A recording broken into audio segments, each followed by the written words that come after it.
This is the SWR meter. You can see it is a cross needle SWR meter.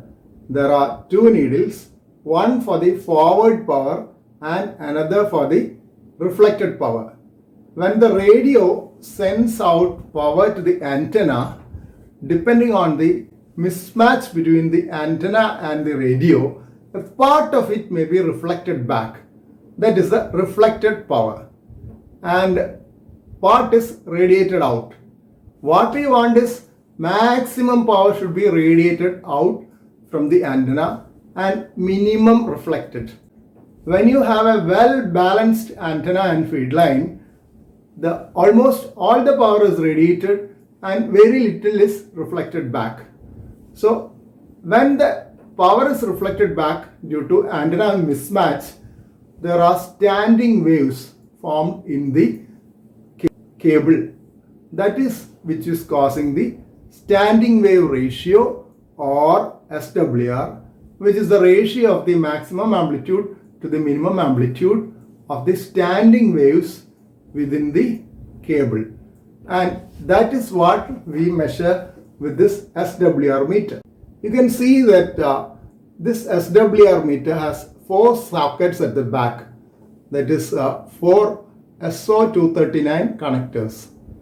SO239 connectors are the sockets, and the other end which goes inside is PL259 or the plug. So this SWR meter has connections for antenna and radio. As this SWR meter is meant for both HF, VHF and UHF, it has 2 sets of connectors. The first set of connector here, this goes to the transmitter and this goes to the antenna.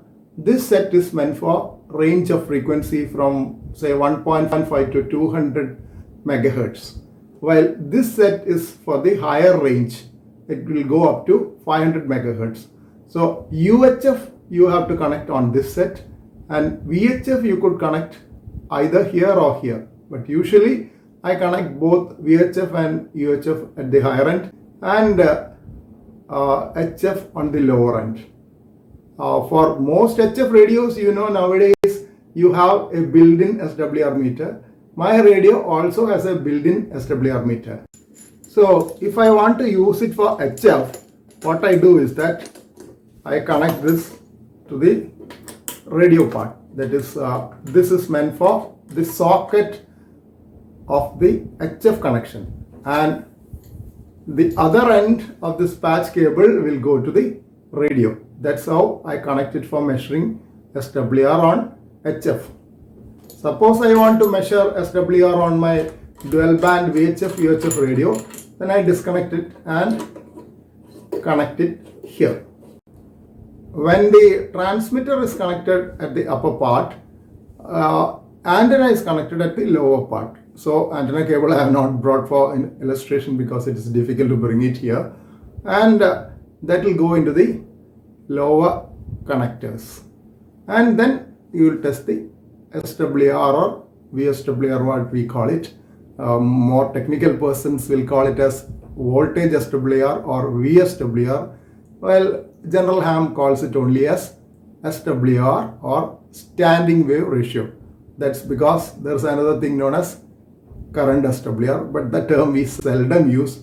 Whenever we use the term SWR, we usually mean voltage SWR.